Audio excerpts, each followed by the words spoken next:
প্রতিরক্ষা মন্ত্রণালয়ের নাম চেঞ্জ করে দিয়েছে আমেরিকা, এটার নাম দিয়েছে যুদ্ধ মন্ত্রণালয়, যুদ্ধমন্ত্রী। তাহলে বর্তমান যিনি আমেরিকার যুদ্ধমন্ত্রী, তার আপনারা গুগলে সার্চ দিলে পাবেন, তার বাহুতে কাফের লেখা আছে আরবিতে, ও নিজে ট্যাটু করেছে। কাফের শব্দটা আরবিতে নিজে ট্যাটু করেছে তার শরীরে। যে কোনো মুসলমান দেখলে তো চমকে যাবে, আরে বাবা, রাসূল সাল্লাল্লাহু আলাইহি ওয়াসাল্লাম বলতো দাজ্জালের কপালে কাফের লেখা থাকে, কিন্তু মানুষ তার শরীরে কাফের লিখে গেছে। তো এখন পৃথিবীতে যে বিষয়গুলো নিয়ে আলোচনা হচ্ছে এবং যে ধরনের পরিবেশ পরিস্থিতি চলতেছে, এগুলো অ্যাবনর্মাল, অস্বাভাবিক। এবং এই অস্বাভাবিকত্ব ধীরে ধীরে হলেও সামনে বাড়বে, খুব দ্রুতও সামনে বাড়তে পারে। তো দাজ্জালের ফিতনা সম্পর্কে রাসূল সাল্লাল্লাহু আলাইহি ওয়াসাল্লাম বলছেন যে সব ধন সম্পদ, আসমানের বৃষ্টির মালিকানা আর জমিনের ফসল উৎপাদনের মালিকানা সব থাকবে দাজ্জালের একচ্ছত্র আধিপত্যে। যে দাজ্জালের উপর ঈমান আনবে তাকে দেওয়া হবে, যে ঈমান আনবে না তাকে দেওয়া হবে না। এর চাইতে ভয়ঙ্কর ফিতনা পৃথিবীতে আর কোনোদিন যায়নি। তাহলে এখন আপনি চিন্তা করেন যে আজকে আমরা কাশিম বাজারে যে পেট্রোল পাম্পে তেল দেওয়া হবে শুনে সারা গাড়ির সেখানে লাইন হয়েছে তেল দেওয়া হবে মর্মে। কালকে আপনাকে বলা হলো যে বিদ্যুৎ অফ, নাই বিদ্যুৎ, কিন্তু বাংলাদেশের তো নিজের তেল নাই, নিজের গ্যাস অত নাই। বাহিরের দেশ বিদ্যুৎ তেল দিলেই বাংলাদেশে বিদ্যুৎ চলবে। তাহলে তোমার বিদ্যুৎ অফ, তোমার গাড়িতে তেল অফ। আজকে যদি বিদ্যুৎ অফ হয়, 2 দিনের মধ্যে সব মোবাইল বন্ধ হয়ে যাবে, সব মোবাইল সব কম্পিউটার বন্ধ হয়ে যাবে। তাহলে আমরা 1 সেকেন্ডে 100 বছর পূর্বে ফিরে যাব। আজ থেকে 100 বছর পূর্বে তানোরে গরুর গাড়ি চলতো, সেই গরুর গাড়ি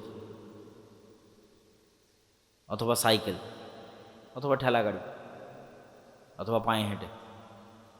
এখন আপনাকে বলা হচ্ছে যে ঠিক আছে, তোমাকে তেলও দেওয়া হবে, বিদ্যুৎও দেওয়া হবে, সব দেওয়া হবে, দাজ্জালকে মানো। আপনি চিন্তা করেন যে আপনি এখন বসে চিন্তা করেন যে এই ফিতনা কি ভয়ঙ্কর হতে পারে। এটাই ঘটবে আমি সেটা বলছি না, কোরআন এবং হাদিসে তো এর চেয়ে ভয়ঙ্করটা বলা আছে যে আকাশে বৃষ্টি বর্ষণ করবে। এই তেল তো সামান্য কিছু। যে অঞ্চলের মানুষ দাজ্জালের উপর ঈমান আনয়ন করবে না, ওই অঞ্চলের মাটিতে গাছ হবে না, ধান হবে না। জমিন দাজ্জালের কথা শুনে উৎপাদন বন্ধ করে দেবে, আসমান দাজ্জালের কথা শুনে বৃষ্টি বর্ষণ বন্ধ করে দেবে। এই ক্ষমতা আল্লাহই দাজ্জালকে দেবে। হবে বৃষ্টি, হবে ফসলও হবে, দাজ্জালের প্রতি ঈমান আনয়ন করে। তো এখন আপনি চিন্তা করেন, যার ন্যূনতম অবৈধ সম্পদের উপর লোভ আছে এবং যার পরকালের উপর অগাধ আস্থা ও ইয়াকিন নাই, সে কি ফিতনা থেকে বাঁচতে পারবে? কোনো সুযোগ নেই। যার 1 টাকার প্রতি অবৈধভাবে ইনকামের ইচ্ছা আছে, যে লোভ সামলাতে পারে না, যে এই 1 টাকা আসবে, এটা আমি একটু অবৈধভাবে ইনকাম করিনি, এই লোভ যে সামলাতে পারে না, এই দাজ্জালের এই লোভ সামলাতে পারবে না, ঈমান বিক্রি করে দেবে। আর একটা কি বলেছি, পরকালের উপর অগাধ আস্থা। মানে আপনি কিসের আশায় দাজ্জালের বৃষ্টিও নিবেন না, দাজ্জালের ফসলও নিবেন না, দুর্ভিক্ষে না খেয়ে মারা যাবেন, কিসের আশা? পরকালে জান্নাতের আশা। যে চোখে জান্নাত দেখতে পায় না, ও এটার উপর টিকে থাকতে পারবে না। ওই যে আসহাবুল উখদুদের ঘটনা আল্লাহ সুবহানাহু ওয়া তাআলা কোরআন মাজিদে বলেছে যে আসহাবুল উখদুদকে বলা হলো ঈমান ত্যাগ করো, না হয় আগুনে ঝাঁপিয়ে পড়ো।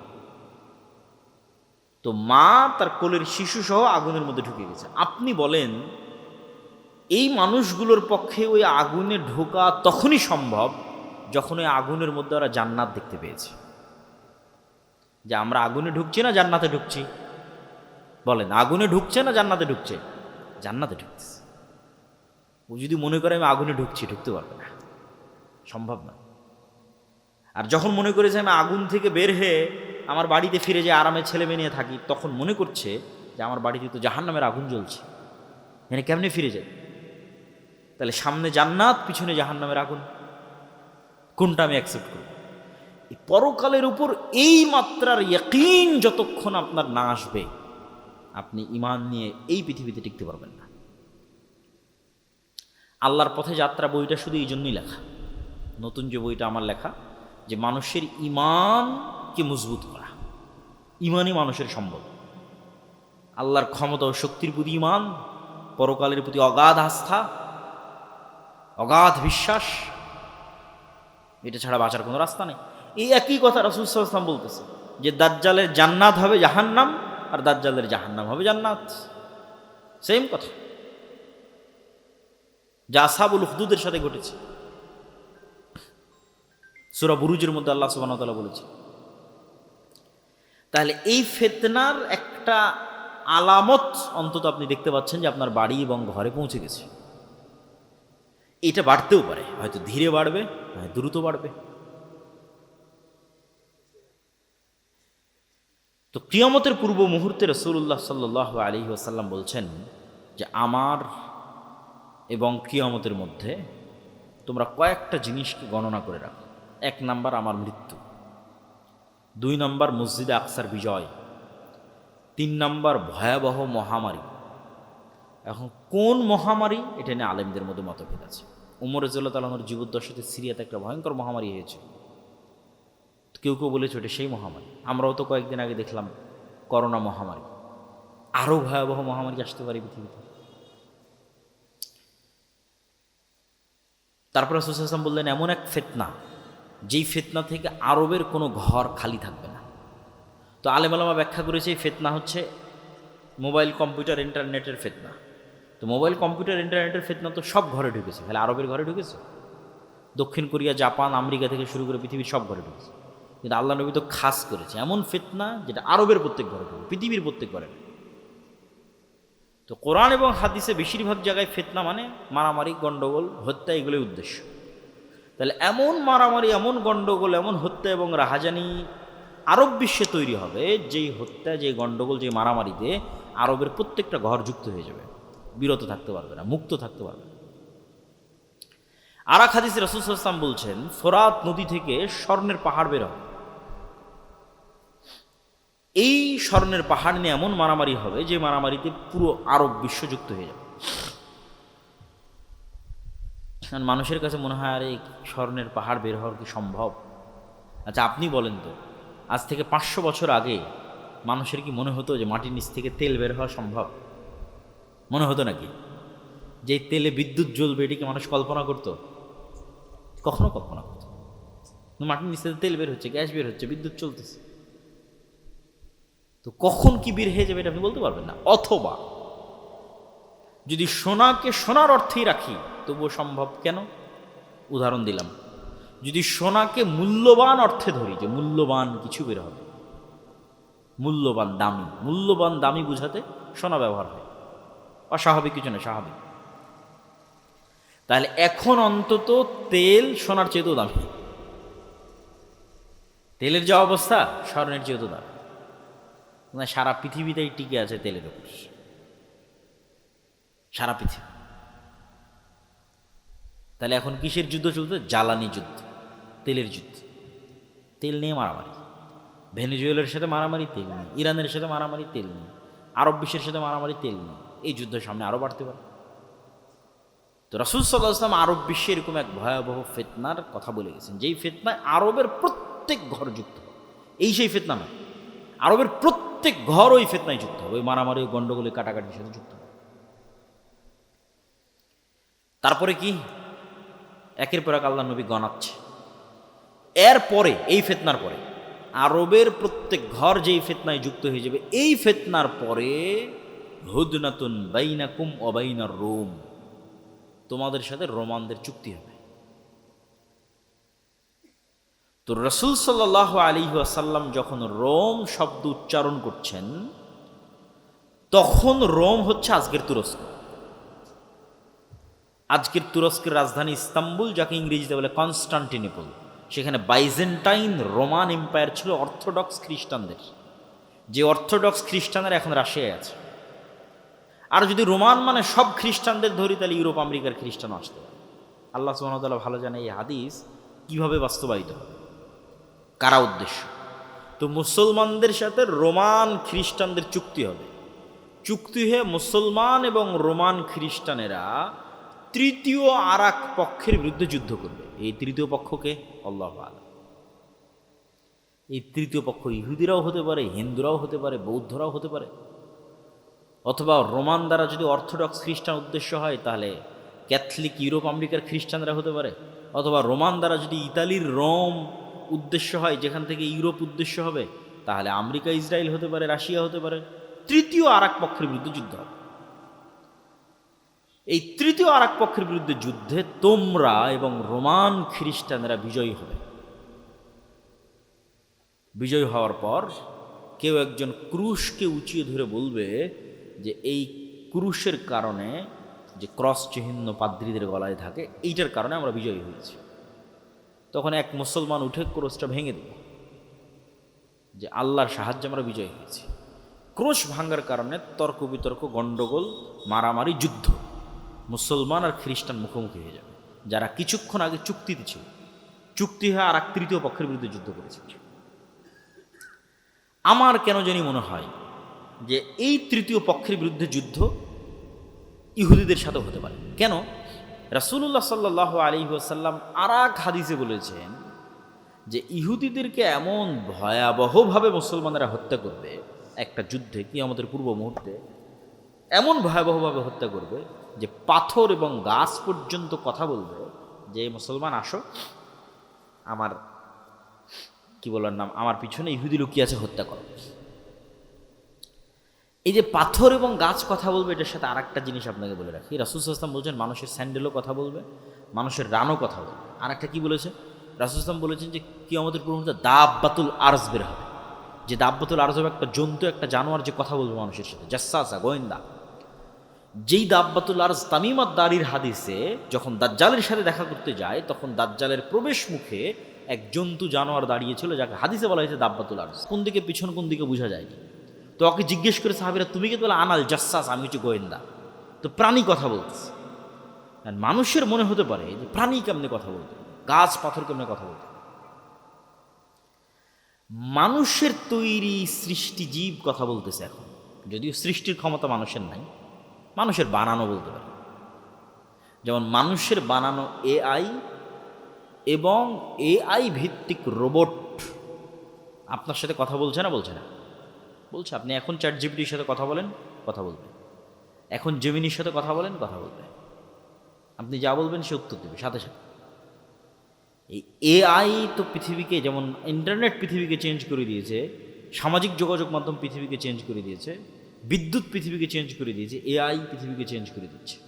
কোথায় গিয়ে ঠেকবে আল্লাহ সুবহানাহু ওয়া তাআলা বলেন। তাহলে মানুষের বানানো জিনিস মানুষের সাথে কথা বলতেছে, বুদ্ধিমত্তার সাথে। সেখানে আল্লাহ সুবহানাহু ওয়া তাআলার জীব জন্তু জানোয়ার কথা বলবে না, এটা বিশ্বাস করা পাগলামি, এটা বিশ্বাস করা বোকামি। তো ওই তৃতীয় পক্ষের যুদ্ধ ইহুদিদের সাথে হতে পারে, আল্লাহু আ'লাম। এবার তৃতীয় পক্ষের যুদ্ধের পর মুসলমান এবং খ্রিস্টানেরা মুখোমুখি। এই যুদ্ধে রাসূলুল্লাহ সাল্লাল্লাহু আলাইহি ওয়াসাল্লাম বলছেন, এই যুদ্ধের ভিন্ন ভিন্ন অ্যাঙ্গেলে অনেক হাদিস আছে। আমি সবগুলো সারমর্ম বলতেছি আপনাকে, সব হাদিসের সারমর্ম। রাসূল সাল্লাল্লাহু আলাইহি ওয়াসাল্লাম আর এক হাদিসে বলতেছেন, ততদিন পর্যন্ত কিয়ামত হবে না যতদিন না আমার উম্মত রোমানদের বিরুদ্ধে যুদ্ধ করে আমাক এবং দাবেক নামক জায়গায়। এই জায়গা কোথায়? এই জায়গা হচ্ছে আজকের সিরিয়া, যেখানে তুরস্কের সীমান্তের সাথে মিলেছে। এখনকার সিরিয়ার সীমান্ত যেখানে তুরস্কের সীমান্তের সাথে মিলেছে, ইদলিব শহর, সেখানে এই নামে জায়গা আছে, বিশাল খোলা মাঠ, আমাক এবং দাবেক। ওই জায়গায় আমার উম্মত যতক্ষণ রোমান খ্রিস্টানদের বিরুদ্ধে যুদ্ধ না করছে ততদিন কিয়ামত হবে। সেই দিন মুসলমানদের যুদ্ধের হেডকোয়ার্টার থাকবে দামেস্ক নগরীর গুতা নামক জায়গায়। এটা ওই যুদ্ধের কথাই বলা হচ্ছে, যেটা রোমানদের সাথে হবে। আর এক হাদিসে রাসূলুল্লাহ সাল্লাল্লাহু আলাইহি ওয়াসাল্লাম বলছেন, ততদিন পর্যন্ত কিয়ামত হবে না যতদিন না আমার উম্মত বলেন, ওখানে বলেছে ইসহাক আলাইহিস সালাতু ওয়াস সালামের বংশের ৭০,০০০ সদস্য এমন এক শহরের বিরুদ্ধে যুদ্ধ না করে, যেই শহরের এক পাশ সাগর এবং এক পাশ মাটি। তো আলেম ওলামা লিখেছে এই শহর হচ্ছে ইস্তাম্বুল, কুস্তুনতুনিয়া, কনস্টান্টিনোপল। তো আমার উম্মত যখন এই ইসহাক আলাইহিস সালামের বংশের ৭০,০০০ মানুষ যখন ওই শহর বিজয়ে যাবে, তখন তাদের তরবারি চালানো লাগবে না, গুলি করা লাগবে না। তারা বলবে লা ইলাহা ইল্লাল্লাহ আল্লাহু আকবার, এটাতে শহর বিজয় হয়ে যাবে। লা ইলাহা ইল্লাল্লাহ এবং আল্লাহু আকবার আওয়াজ দিয়ে শহর বিজয় হবে। আর এক হাদিসে রাসূল সাল্লাল্লাহু আলাইহি ওয়াসাল্লাম বলছেন, অচিরেই কিয়ামতের পূর্ব মুহূর্তে এমন এক ভয়াবহ যুদ্ধ হবে যেটাতে রোমান এবং মুসলমানেরা মুখোমুখি হবে, যেটাতে রোমানেরা 80টি পতাকার অধীনে একত্রিত হবে। প্রত্যেক পতাকার অধীনে 12,000 করে সেনাবাহিনী থাকবে, প্রায় কাছাকাছি 10 লক্ষ পদাতিক যোদ্ধা নিয়ে তারা মুখোমুখি হবে মুসলমানদের। এই যুদ্ধে আমার উম্মত 3 ভাগে বিভক্ত হবে। এই যুদ্ধে অংশগ্রহণ করার জন্য মদিনা থেকে তৎকালীন বিশ্বের সর্বশ্রেষ্ঠ সন্তানেরা বের হয়ে আসবে। তৎকালীন বিশ্বের সবচেয়ে তাকওয়াবান, সবচেয়ে আল্লাহওয়ালা, সবচেয়ে পরহেজগার, সবচেয়ে পাকা মুমিন মুজাহিদ বের হয়ে আসবে মদিনা থেকে, যারা এই যুদ্ধে অংশগ্রহণ করবে। আমার উম্মত এই যুদ্ধে 3 ভাগে বিভক্ত হবে। 1 ভাগ পালিয়ে যাবে যুদ্ধের মাঠ থেকে, এরা এত বড় কবিরা গুনাহ করবে যে আল্লাহ কিয়ামত পর্যন্ত এদের ক্ষমা করবে না। আর 1 ভাগ মৃত্যুবরণ করবে, এরা পৃথিবীর সর্বশ্রেষ্ঠ শহীদ। আর 1 ভাগকে আল্লাহ বিজয় দান করবে, কিন্তু বিজয়ের কোনো আনন্দ থাকবে না। কেন বিজয়ের কোনো আনন্দ থাকবে না? এক বংশে যদি 100 সদস্য থাকে, 99 জন মারা যাবে, 1 জন বেঁচে থাকবে। এগুলো ভিন্ন ভিন্ন হাদিস রাসূলুল্লাহ বলেছেন, একই যুদ্ধের কথা আমি একত্রিত করে বলতেছি। পাখি যদি 1 মাস আকাশে উড়ে লাশের সারি শেষ করতে পারবে না, লাশের দুর্গন্ধ শেষ করতে না পারার কারণে পাখি পড়ে মারা যাবে। লাশের দুর্গন্ধ শেষ, এত ব্যাপক হারে মানুষ মারা যাবে এই যুদ্ধে, মুসলমান এবং খ্রিস্টান উভয় পক্ষে। ফলত গনিমতের মালের কোনো আনন্দ থাকবে না। তারপর গনিমতের মাল বন্টন হবে, ওয়ারিস নেওয়ার থাকবে না। এই যুদ্ধ শেষে যখন মুসলমানেরা তাদের তরবারিকে জাইতুন গাছের সাথে ঝুলিয়ে, রাসূল সাল্লাল্লাহু আলাইহি ওয়াসাল্লামের আর এক হাদিসের বাক্য, জাইতুন গাছের সাথে ঝুলিয়ে যখন গনিমতের মাল বন্টন করবে, তখন অদৃশ্য থেকে আওয়াজ আসবে, দাজ্জাল তোমাদের বাড়ি ঘরে ঢুকে গেছে। কিন্তু এই সংবাদটা মিথ্যা হবে। কিন্তু এই সংবাদ শুনে মুজাহিদ বাহিনীর নেতা 10 জন অশ্বারোহীকে রওনা করবে খোঁজ নেওয়ার জন্য সত্যি দাজ্জাল বের হয়েছে কিনা। রাসূল সাল্লাল্লাহু আলাইহি ওয়াসাল্লাম বলছেন, ওই 10 জন অশ্বারোহীর নাম, ওদের বাপের নাম, ওদের ঘোড়ার রং, ওদের গায়ের রং আমি দেখতে পাচ্ছি, আমি বলে দিতে পারবো ওরা কারা। দাজ্জালের সংবাদের সত্য মিথ্যা খুঁজতে যখন মুজাহিদেরা যুদ্ধ থেকে দামেস্ক শহরে ফিরে আসবে, এবং ফজরের সালাত কিছু রিওয়ায়াতে ফজরের সালাত, কিছু রিওয়ায়াতে আসরের সালাত, ফজরের সালাতে যখন দাঁড়াবে, তখন এবার ঈসা আলাইহিস সালাতু ওয়াস সালাম আসমান থেকে 2 ফেরেশতার কাঁধে ভর দিয়ে নেমে আসবে। মানুষের কাছে মনে হয়, আরে আসমান থেকে নেমে আসে, এটা অলৌকিক গল্প শোনাচ্ছে, অবাস্তব গল্প শোনাচ্ছে। অথচ দেখেন, আল্লাহ সুবহানাহু ওয়া তাআলা নিজেই আমাদেরকে কোরআনে বারবার বলছে যে আমি আদমকে কোথায় থেকে নামিয়ে দিয়েছি? আদম আর হাওয়াকে কই থেকে নামিয়ে দিয়েছি? আসমান থেকে নামিয়ে দিয়েছি, জান্নাত থেকে নামিয়ে দিয়েছি। আমি ইবলিসকে কই থেকে নামিয়ে দিয়েছি? আসমান থেকে নামিয়ে দিয়েছি। তাহলে আসমান থেকে নামা নতুন না পুরাতন? পুরাতন। আসমান থেকে নামা পুরাতন। তাহলে আমরা যেখানে আদম আলাইহিস সালাতু ওয়াস সালামের ক্ষেত্রে বিশ্বাস করছি যে তাকে আসমান থেকে নামিয়ে দেওয়া হয়েছে, জান্নাত থেকে নামিয়ে দেওয়া হয়েছে, তাহলে এটা আমাদের কাছে অস্বাভাবিক কেন মনে হয় যে ঈসা আলাইহিস সালাম আসমান থেকে নেমে আসবে? কিন্তু অস্বাভাবিক নয়, এই ঘটনা তো পৃথিবীতে আগেই ঘটেছে।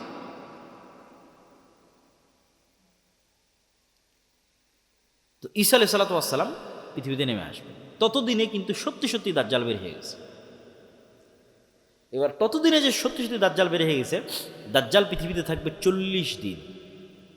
তার প্রথম দিন হবে 1 বছর, দ্বিতীয় দিন হবে 1 মাস, তৃতীয় দিন হবে 1 সপ্তাহ, বাকি দিন হবে স্বাভাবিক দিন।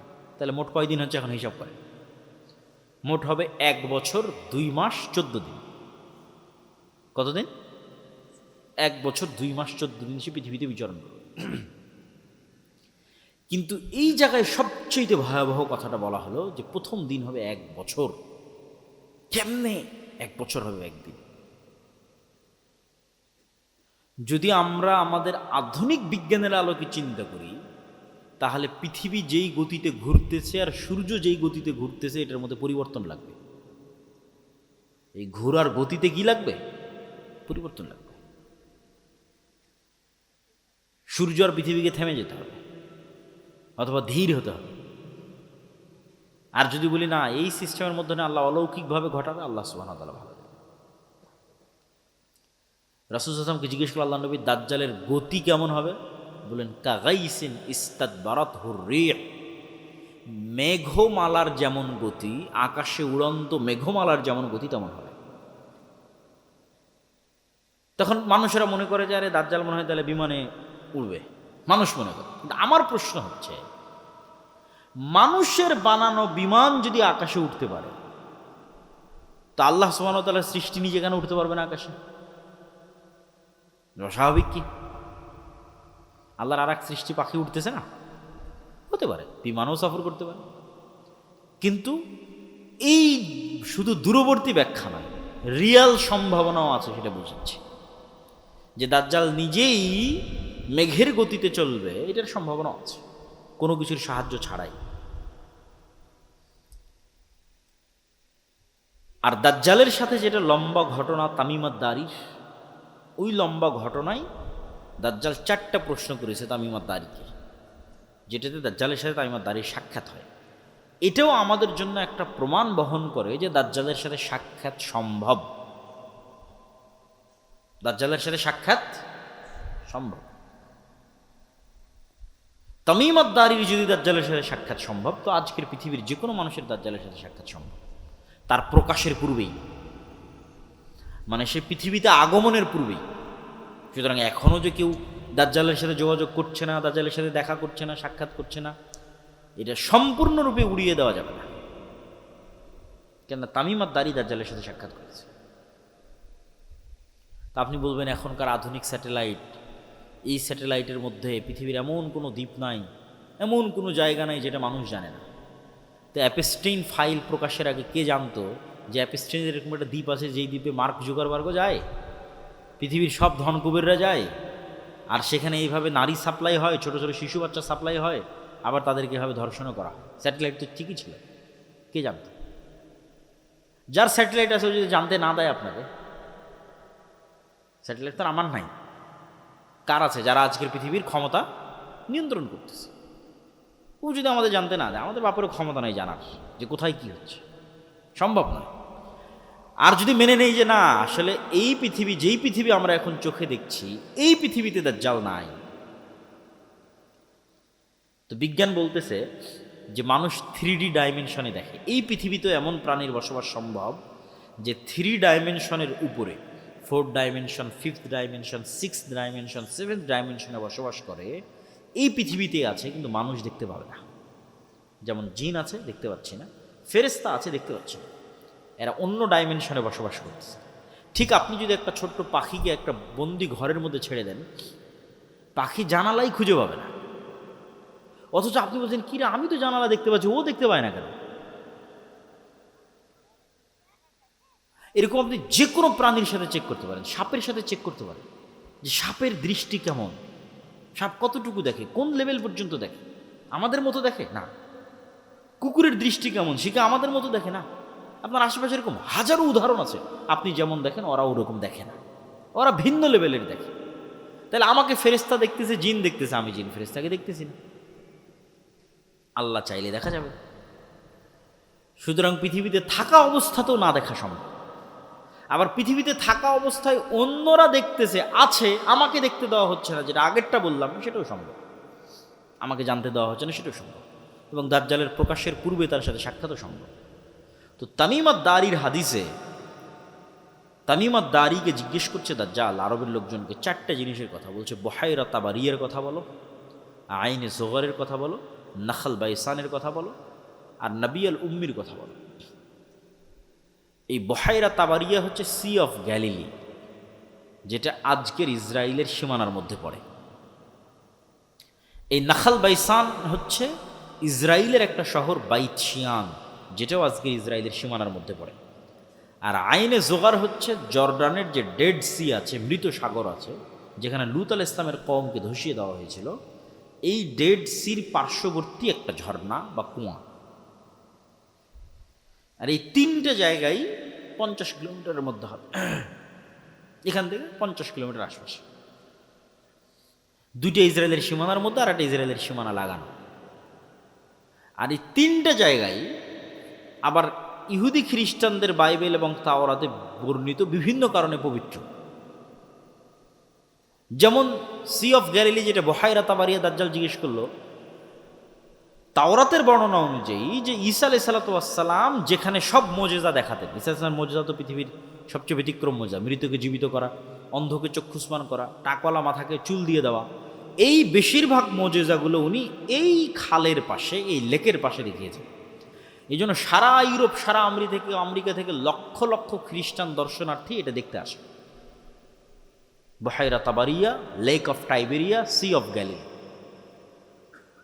আর আইনে জোগার, যেটা স্প্রিং অফ জোয়ার বলতেছে হিব্রু ভাষায়, ইংরেজি ভাষায়, বাইবেলের বর্ণনা অনুযায়ী লূত আলাইহিসসালামের শহর ধ্বংস হওয়ার পর যেই শহরে যেই জায়গায় তাকে আশ্রয় দেওয়া হয়েছিল সেটা হচ্ছে এই আইনে জোগার, তার পাশে।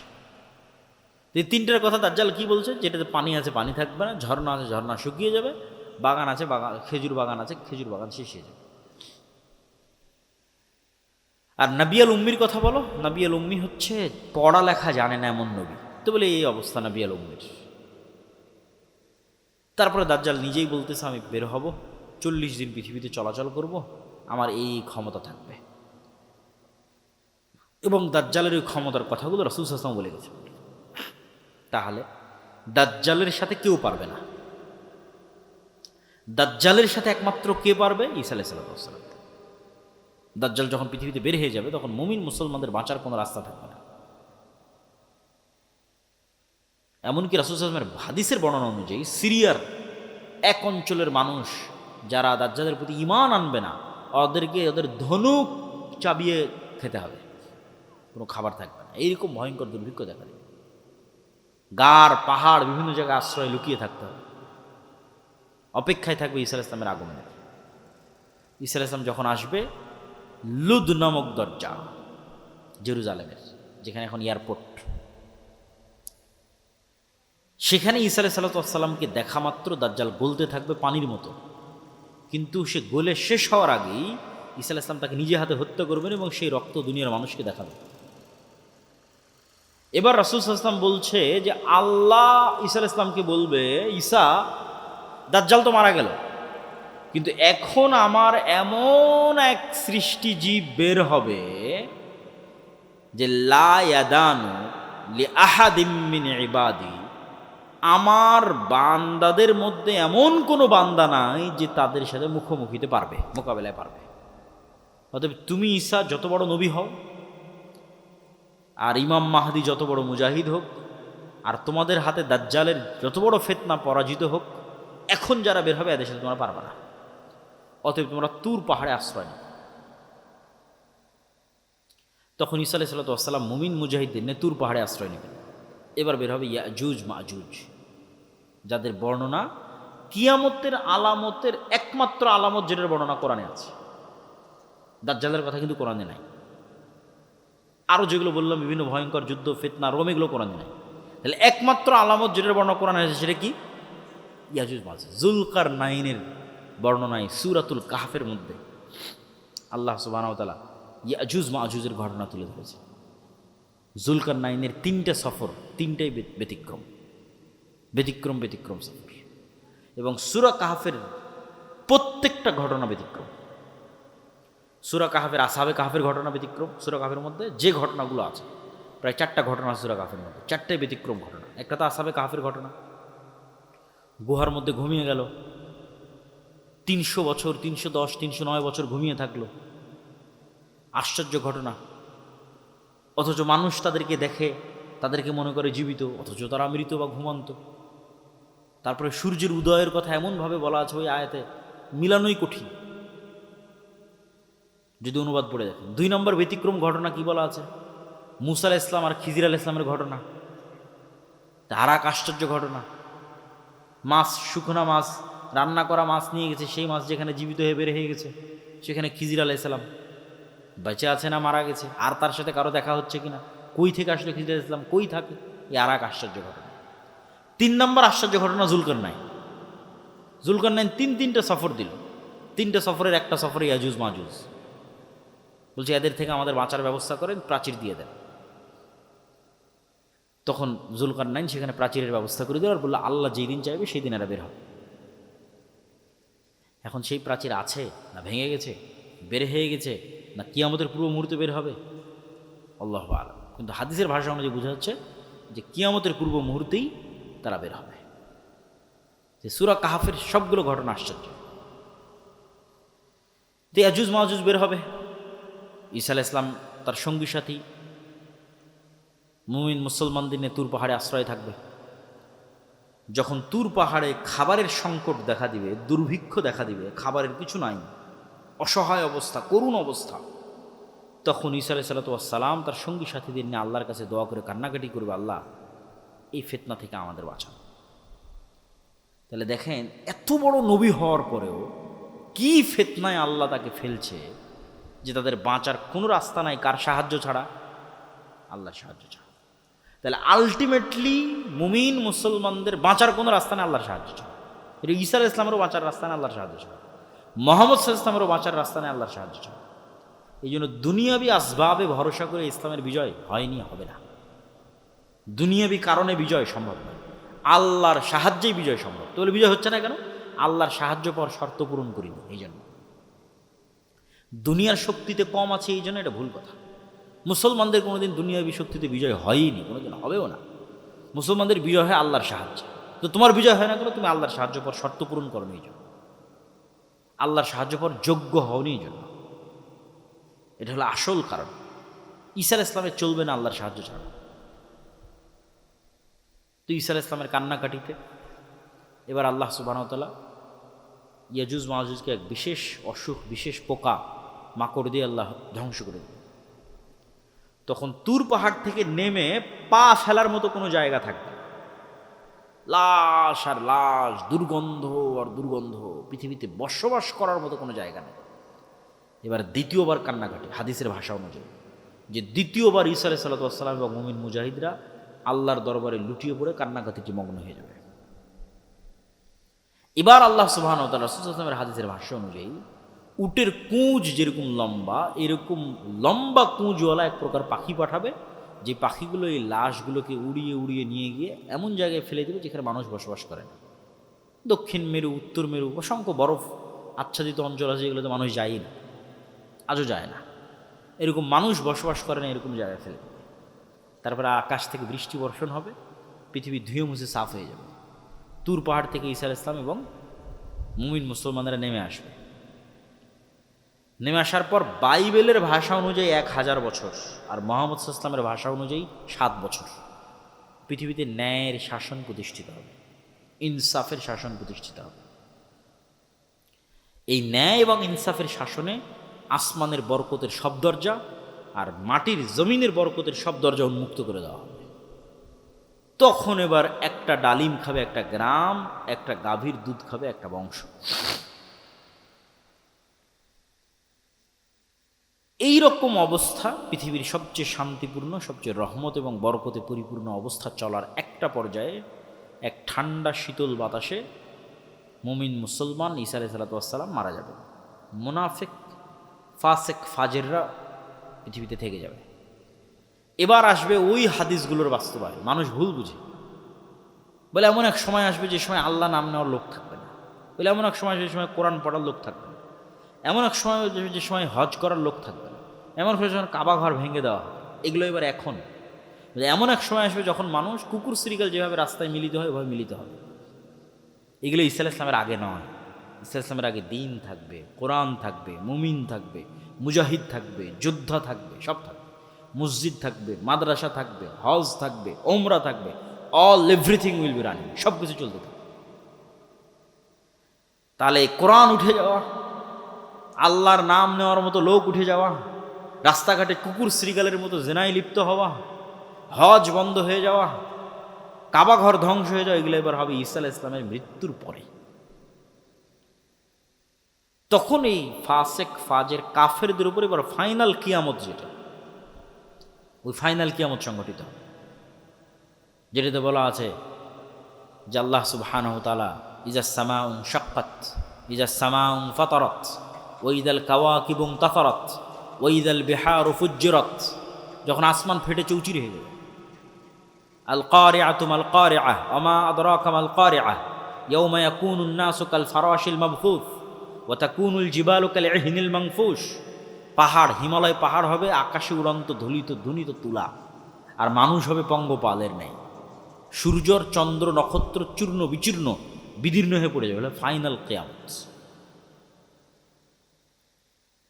প্রিয় উপস্থিতি, এই পুরো আলোচনার সারমর্ম বা আমাদের শিক্ষা বা আমাদের করণীয় কি? আমাদের শিক্ষা, আমাদের করণীয় হচ্ছে যে আমরা শেষ সময়ে বসবাস করতেছি, এই কথাই ঠিক। যদি আরও ৫,০০০ বছর পরও কিয়ামত হয় তবুও আমরা শেষ সময়, যদি আরও ৫০০ বছর পরও কিয়ামত হয় তবুও আমরা শেষ সময়। কেন? কিয়ামতের সবচেয়ে বড় আলামত মুহাম্মদ সাল্লাল্লাহু আলাইহি ওয়াসাল্লাম মৃত্যু হয়ে গেছে, আর অসংখ্য ছোট ছোট আলামত চোখে দেখতেছি। আল্লাহ নবী বলছেন ইয়াতাতাওয়ালুনা ফিল বুনিয়ান, উঁচু উঁচু বিল্ডিং বানানোতে প্রতিযোগিতা করবে। তো উঁচু বিল্ডিং বানানোর কল্পনা কিভাবে আসতে পারে যে উঁচু বিল্ডিং দেখেনি চোখে? বলছে উঁচু বিল্ডিং নিয়ে প্রতিযোগিতা করবে, কিন্তু হয়ে গেছে উঁচু উঁচু বিল্ডিং নিয়ে প্রতিযোগিতা। যে রাসূল সাল্লাল্লাহু আলাইহি ওয়াসাল্লামের হাদিসগুলো দেখলে বোঝা যায় যে না দেখে যে জিনিসগুলোর বর্ণনা রাসূল সাল্লাল্লাহু আলাইহি ওয়াসাল্লাম দিয়েছেন